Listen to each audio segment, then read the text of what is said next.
బాగున్నారు కదా దేవుని బిడ్డలారా, సేవకులారా, దైవ సేవకులారా, సేవకురాలరారా, సర్వోన్నతుడైన దేవుని బిడ్డలారా, దేవుని సంగమా, మీకు ప్రభు పేరట మీకు శుభాలు తెలుపుతున్నాము. దేవుడిచ్చిన తైలాన్ని కాపాడుకోవాలి, దేవుడిచ్చిన కృపని కాపాడుకోవాలి. తైలములో వేగులు పడితే తైలమంతా పాడైపోతుంది.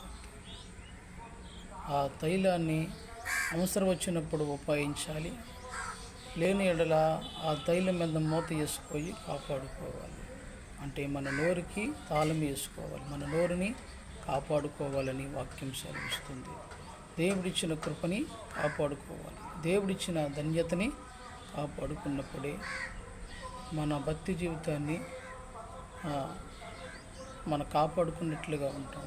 దేవుడిచ్చిన తైలాన్ని జాగ్రత్తగా కాపాడుకోవాలి, దేవుడిచ్చిన కృపని, దేవుడిచ్చిన అభిషేకాన్ని కాపాడుకోవాలి. దేవుని బిడ్డలారా, సొలొమోను రాజు గారు చెప్పాడు, తైలంలో సచ్చిన ఈగలు పడితే తైలమంతా పాడైపోయింది. అందుకే సొలొమోను మహారాజు జీవితంలో తన బ్రతికి దినమంతా కూడా తిండిపోతుగానే బ్రతికాడు.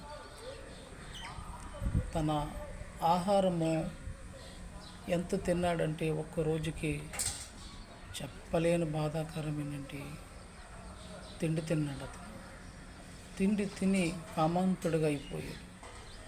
చివరికి తన భక్తి జీవితాన్ని సచ్చని వేగలు పడినట్లుగా జీవితం అంతా అర్థమైపోయింది.